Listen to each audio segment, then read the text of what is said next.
Il-kura għall-anzjani għandha dejjem tevolvi permezz ta' teknoloġiji ġodda biex nissalvagwardjaw il-benesseri tal-anzjani Maltin u Għawċin.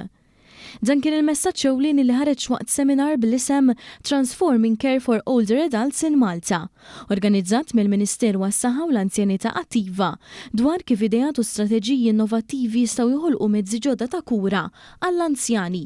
Preżenti għas-seminar kien hemm diversi stakeholders u organizzazzjonijiet mhux governattivi li kollha qalu kif Malta hi fost il-pajjiżi fejn il-popolazzjoni qed tixjieħ u għalhekk il-kwalità hi katalista għall-aqwa kura fis-soċjetà.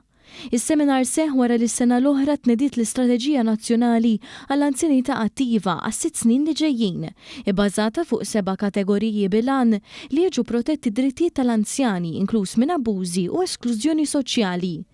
Il-Ministru għas-Saħħa Ġewett Bela spjega kif bħalissa qed jintlaqgħu l-idea ta' ħafna nies minn pajjiżi differenti, però irridu nkunu aħna li nadattawhom għal ħtiġijiet tal-pajjiż.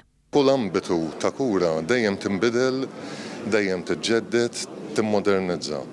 Il-kura għall-anzjani l-istess.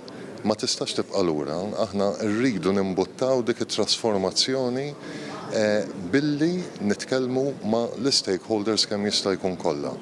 L-anzjani f'kull qasam tal-ħajja għandhom ikunu inklużi. Sa dan it-tant is-Segretarju Parlamentari għall-Anzjanità Attiva Melkin Polaġu Żgalja tenna li matul iż-żmien qed jaraw mezzi dejjem aktar effettivi biex l-anzjani f'Malta u Għawdex jgħixu ħajja kemm jista' jkun tranquilla u fil-komunità. L-anzjanità hija punt fejn dejjem irridu nkunu iktar nevolvu.